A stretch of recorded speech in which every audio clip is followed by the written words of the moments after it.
आदाब दोस्तों। जो हमारे ज़िले के नए वाले कप्तान साहब हैं, मैंने इनकी तारीफ़ में एक वीडियो निकाला था। इन्होंने बहुत अच्छा काम किया था। तो बहुत से लोगों ने फ़ोन किया कि शाहिद भाई कहीं ऐसा तो नहीं है आप डरते हैं और बिला वजह पुलिस की तारीफ़ करते हैं। तो उसी वजह से मैंने फिर दूसरा वीडियो बनाया ही नहीं कि लोग दूसरे मैटर में ले लेते हैं, दूसरा मकसद निकालते हैं कि मैं पुलिस से या कप्तान से डर की वजह से उनकी तारीफ़ करता हूँ। हालांकि इस बीच कप्तान साहब ने एक और भी बहुत अच्छा काम किया था, लेकिन मैं नहीं निकाल पाया। वो बलिया जगदीशपुर वाली घटना है जिसमें प्रतिमा सिंह नाम की महिला ने अपने बॉयफ्रेंड से अपने पति की हत्या करवा दी थी। अजय नाम का उसका पति था। तो उसकी हत्या हो गई और प्रतिमा सिंह ने थाने में तहरीर दे दी नामजद 3 लोगों को कि ज़मीन का हमारा विवाद चल रहा था, इन्हीं लोगों ने हमारे पति को मारा होगा। और पुलिस ने वो तीनों को पकड़ के बंद भी कर दिया था। तो आमतौर पे देखा जाए तो ऐसे मामलों में तो फाइनल हो गया भाई, मर्डर हुआ, लाश मिल गई और तहरीरदाता ने जिसके ऊपर आरोप लगाया था वो गिरफ्तार हो गए, थाने में बंद हैं, 24 घंटे के अंदर अदालत में पेश देंगे, फिर जमानत वमानत कराओ। लेकिन एक कप्तान साहब ऐसे तहरीर पे कार्रवाई तो करते हैं, लेकिन वो अपना टेक्निकल टीम लगा के उसकी जांच करवाते हैं। तो इसमें भी उन्होंने 4 टीम गठित की थी। इसमें टेक्निकल टीम ने ज़्यादा काम किया कि मोबाइल सर्विलांस पे लगा के गर्लफ्रेंड बॉयफ्रेंड वाला मैटर जो था उसमें पकड़ लिया। कोई यादव लड़का था, प्रतिमा सिंह से बातचीत करता था, 3-4 साल पुराना उनका अफेयर था, तो उसी में हुआ था। तो कितना अच्छा हुआ कि वो लोग जिनको मुलजिम बनाया गया था थाने में आ गए थे, रिपोर्ट दर्ज हो गई थी, नाम आ गया था, वो थाने से ही छूट गए, वरना ज़िंदगी बर्बाद हो जाती। तो कप्तान साहब की तारीफ़ इसमें भी करनी चाहिए कि भाई वो टेक्निकल टीम लगा के और पूरी चीज़ों की जांच कर लेते हैं। वरना पुलिस पुराने ज़माने में तो खाना पूर्ति कर देती, भाई नाम लिखा गया है, रिपोर्ट हो गई है और आपको पकड़ लिया गया, अदालत में पेश करेंगे, अदालत जो चाहेगी करेगी, जेल भेजी, ज़मानत दे, उसके बाद तुम लड़ना, सबूत के अभाव में छूट जाओगे 10 साल बाद।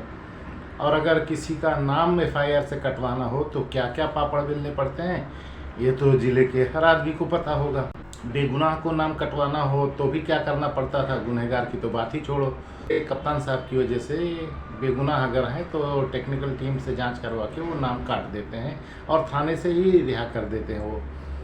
आज मकसद इस मैटर को बताना नहीं था। एक मैटर था रसूलपुर मुल्ला चक है एक टांडा में गांव, वो अलीगंज थाने में पड़ता है।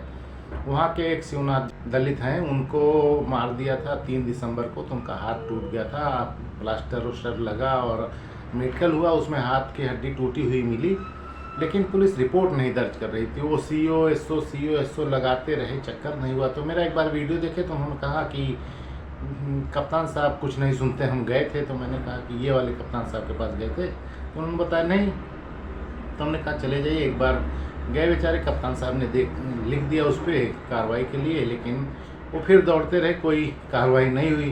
तो उन्होंने कटाक्ष करके मुझसे बोला कि आप कहे थे, मैं गया और कुछ हुआ नहीं। की बातें ऐसा लग रही थी जैसे कप्तान साहब मेरे रिश्तेदार हैं और मैंने ही उनसे कहा था चले जाओ और हो जाएगा, नहीं हुआ तो मुझसे कंप्लेन कर रहे हैं। तो मैंने फिर उनसे एक बार रिक्वेस्ट की, एक बार और चले जाइए और बता दीजिए कि पिछली बार आए थे लेकिन हुआ नहीं। तो बोले अरे अरौली में एक महिला थी, वो दूसरी बार चली गई कप्तान के यहाँ, तो थानेदार ने उसी को बंद कर दिया था।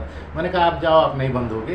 बेचारे गए तो कप्तान साहब ने उस पर लिख भी दिया, फ़ोन भी किया और जाके मुकदमा दर्ज कर लिया गया। हालांकि 3 दिसंबर की घटना थी, 22 जनवरी को मुकदमा दर्ज हुआ, लेकिन दर्ज हुआ तो ये कप्तान साहब की वजह से हुआ कि दूसरी बार जाने पे उन्होंने सख्त एक्शन लिया और CO को दर्ज करना पड़ा। अब कप्तान साहब की वजह से इसलिए कह रहा हुआ कि सेटिंग ना हुई होती तो पहले दर्ज कर लेते। भाई मेडिकल है, हाथ टूटा है, प्लास्टर लगा हुआ है, तो अब दर्ज करने में क्या दिक्कत है। लेकिन होता है, लेन देन हो जाता है तो फिर नहीं करते, तो वो आदमी खुश है। तो मुझे अच्छा लगा और कप्तान साहब की गुडविल जो है वो बनती जा रही है। थोड़ा सा DM साहब के साथ जब दिख जाते हैं तो वहीं वो लचर हो जाती है, लेकिन बाकी सब ठीक है। अब जो लोग ये कहते थे कि मैं अपने केस मुकदमों में लाभ लेने के लिए कप्तान की तारीफ़ करता हूँ, तो उसके बारे में बता दूँ, मेरा कोई केस मुकदमा ऐसा नहीं जो कप्तान साहब के हाथ में हो। सब अदालत में चला गया है, वहाँ अदालत में जज जो चाहेंगे करेंगे, वहाँ पुलिस का कोई रोल नहीं बचा है, ना चार्जशीट डालनी है ना कुछ है, सब कुछ हो चुका है पुलिस की तरफ से। तो कप्तान साहब मेरा किसी मुकदमे में कोई मदद मेरी नहीं कर सकते हैं। और अगर मुझे मदद ही लेना होगा तो कप्तान साहब की नहीं ज़रूरत पड़ेगी, मैं शासन से ले लूँगा। जो शख्स एक आम आदमी के असलहा के लाइसेंस के लिए होम मिनिस्ट्री से डीएम को फटकार लगवा सकता है, वो अपने लिए भी कर सकता है। लेकिन मैंने ज़िंदगी में कभी अपनी पहचान का पावर दिखा के या उसकी मदद से कभी अपने लिए कोई लाभ नहीं लिया है। पहचान अपनी जगह है, सलाम दुआ रहे, बाकी हम अपना लड़ लेंगे, अपना कर लेंगे, जो भी करेंगे। इसलिए मेरी पहचान जो भी आज तक बनी है वो आज तक बनी ही रह गई है, उसमें कोई कमी नहीं हुई है। मेरे जितने भी अधिकारी परिचित हैं उनसे कभी मेरी कोई बिगाड़ नहीं हुई, क्योंकि मेरा अपना कोई लेन देन नहीं, ना मैं उनसे कभी कोई अपना काम कहता हूँ व्यक्तिगत, ना कुछ। अब वो जैसे एक लड़के का बताता हूँ, असलहे का लाइसेंस था, मैं लखनऊ आया था तो मिला, मैंने कहा चलो अच्छा तुम्हारे लिए करवा देता हूँ, तो मैंने फ़ोन करवा दिया, उसका हो गया काम। तो लेकिन उसने कहा बाहर निकलने के बाद कि आपके ऊपर इतने मुकदमे या जो है यहीं कह लीजिए साहब, जब इतना मानते कर दे। मैंने कहा नहीं, वो हम इस टाइप के नहीं, अपना फ़ायदा लें। तो मैं बता दूं कि कप्तान साहब से मुझे कोई फ़ायदा नहीं लेना है। और पुलिस के बारे में मैंने बताया था क्यों नहीं निकालता हूं, लेकिन कुछ वीडियो मैं बनाऊंगा जो पुलिस गलतियां करती है। 2-3 मुकदमे बहुत सही मैंने पकड़ के रखे हैं। एक बसखारी का है फर्जी मुकदमा, उसमें पुलिस ने ही जानबूझ के दौड़ा के लगाया है। एक आलापुर का है और एक पेंडिंग चल रहा है। तो ये तीनों मुकदमों के बारे में मैं जल्दी बताऊंगा, उससे लोगों को जानकारी होगी कि पुलिस कैसे क्या करती है। और उससे ये भी छवि जो आप लोग मेरी बना लिए हैं अपने मन में कि मैं कप्तान साहब से डरता हूँ इसलिए उनकी तारीफ करता हूँ, वो शायद दूर हो जाए। मैं डरता उरता किसी से नहीं, मैं सच बोलने का आदमी, मैं सच बोलता हूँ। बाकी सामने क्या रिएक्शन होगा, क्या किस पे क्या पड़ेगा, वो सामने वाला जाने। अगर वो गलत है तो वो गलती का अंजाम भुगते, सही है तो भाई कोई बात नहीं। तो ये चीज़ भ्रम दूर कर लीजिए कि मैं किसी से डरता हूँ इसलिए उसकी तारीफ़ करता हूँ।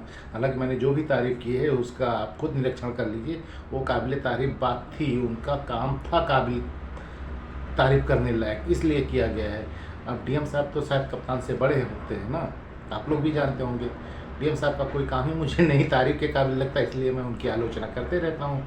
और वो डीएम साहब हैं, वो कार्यालय के डीएम साहब हैं, हमारे लिए तो भाई वो सेवक हैं, हमारी देख रेख हमारे लिए काम करने के लिए आए हैं। तो हम उनसे काम लेंगे, उनसे काम कहेंगे, वो काम नहीं करेंगे तो उनकी आलोचना करेंगे, क्योंकि वो वेतन लेते हैं। तो ये मेरा अलग फंडा रहता है। तो ये मत समझिए कि मैं किसी से लाभ लेने के लिए उसकी तारीफ़ करता हूँ और कोई मुझे लाभ नहीं देता तो मैं उसकी बुराई करता हूँ। मुझे किसी से कुछ नहीं चाहिए। अल्हम्दुलिल्लाह मैं जहाँ पे हूँ वहाँ ठीक ठाक हूँ और मेरा सब कुछ ठीक ठाक चल रहा है। कुछ मुझे किसी से चाहिए नहीं।